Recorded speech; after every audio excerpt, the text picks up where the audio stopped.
Assalamualaikum warahmatullahi wabarakatuh. Alhamdulillah wassalatu wassalamu ala Rasulillah. Perkenalkan teman-teman sekalian, nama saya Wisnu Pramana Surya. Saya merupakan peserta Latsar CPNS Kemendikbudristek tahun 2024. Saya gelombang pertama dan angkatan 8. Kemudian saya berasal dari unit kerja Fakultas Keguruan dan Ilmu Pendidikan Universitas Maritim Raja Ali Haji. Nah, pada kesempatan kali ini saya akan mempresentasikan salah satu tugas latsar saya, yaitu mengenai manajemen ASN dan Smart ASN yang dikaitkan dengan isu-isu yang berada di lingkungan kerja saya. Nah, outline-nya yaitu 3 isu atau kondisi yang berada di unit kerja saya, kemudian dikaitkan dengan manajemen ASN dan Smart ASN, serta dampak-dampaknya jika isu tersebut tidak terselesaikan. Kemudian isu-isu tersebut dianalisis berdasarkan kriteria USG serta gagasan kreatif yang dapat diterapkan untuk menyelesaikan isu-isu tersebut. Nah, 3 isu tersebut yaitu yang pertama, belum adanya modul kimia umum berbasis OBE. Kemudian yang kedua, belum adanya buku panduan pembuatan prototipe, dan yang ketiga, belum adanya buku panduan publikasi ilmiah. Di mana 3 isu ini sebenarnya berkaitan dengan kurikulum yang baru diterapkan di program studi saya.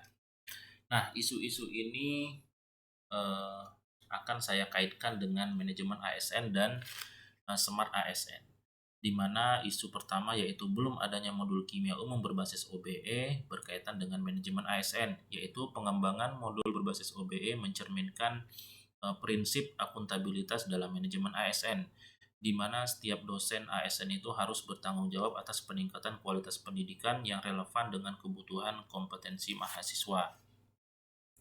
Nah, kemudian ini juga berhubungan dengan profesionalisme dari seorang dosen untuk menyiapkan bahan ajar yang dapat digunakan oleh mahasiswa.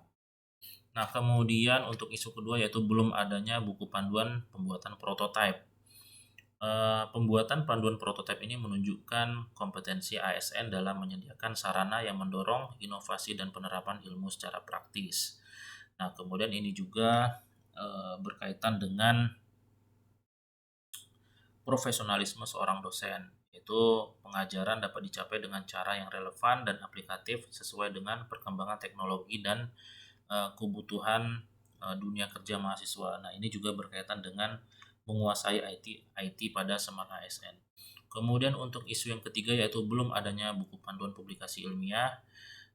Ini mencerminkan orientasi layanan dan kolaborasi ASN, karena publikasi ilmiah merupakan bentuk kontribusi nyata terhadap pengembangan ilmu pengetahuan dan kerjasama antar peneliti. Nah, kemudian ini juga berkaitan dengan Smart ASN, yaitu menguasai IT, di mana publikasi ilmiah ini akan berkaitan dengan dunia digital ya, untuk mengunggah atau mempublikasi hasil penelitian. Nah, kemudian dampaknya jika isu-isu tersebut tidak terselesaikan, yaitu yang pertama, mahasiswa tidak akan mendapatkan pengalaman belajar yang terstruktur dan fokus pada pencapaian kompetensi tertentu. Hal ini dapat mengakibatkan kesenjangan antara materi yang diajarkan dengan kebutuhan dunia kerja. Kemudian yang kedua, tanpa panduan, mahasiswa akan kesulitan mengembangkan keterampilan praktis dan inovasi dalam menciptakan prototipe yang relevan dengan studi kimia. Ini bisa menghambat kemampuan mereka dalam berinovasi dan menerapkan teori dalam praktik.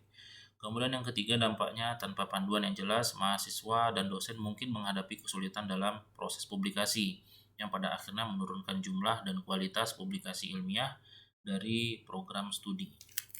Nah, panduan publikasi ilmiah ini sangat penting dalam membimbing mahasiswa bahkan dosen untuk memenuhi syarat dalam perkembangan karir akademik mereka.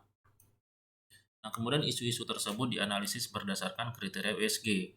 Nah, kalau kita perhatikan dari tabel berikut, isu yang paling prioritas yang berada di peringkat pertama yaitu belum adanya buku panduan publikasi ilmiah, di mana buku panduan ini sangat dibutuhkan oleh tidak mahasiswa saja, bahkan dosen juga membutuhkan buku panduan tersebut, sehingga hal ini menjadi prioritas dan harus diselesaikan dengan segera.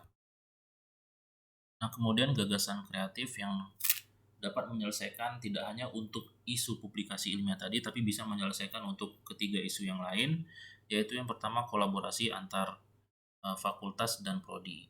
Bentuk tim lintas fakultas untuk mengembangkan modul OBE, panduan pembuatan prototipe, dan panduan publikasi ilmiah, sehingga bisa memanfaatkan keahlian dari berbagai disiplin ilmu. Kemudian yang kedua, platform digital terintegrasi. Buat platform digital yang menyediakan akses ke modul, panduan, dan sumber daya lainnya. Platform ini juga bisa menjadi tempat kolaborasi dan berbagi umpan balik secara real time.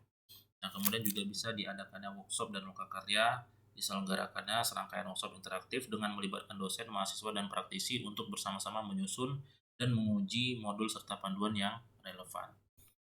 Nah, demikian presentasi untuk tugas saya kali ini. Terima kasih atas perhatian. Saya mohon maaf atas segala kekurangan. Saya akhiri dengan Assalamualaikum warahmatullahi wabarakatuh.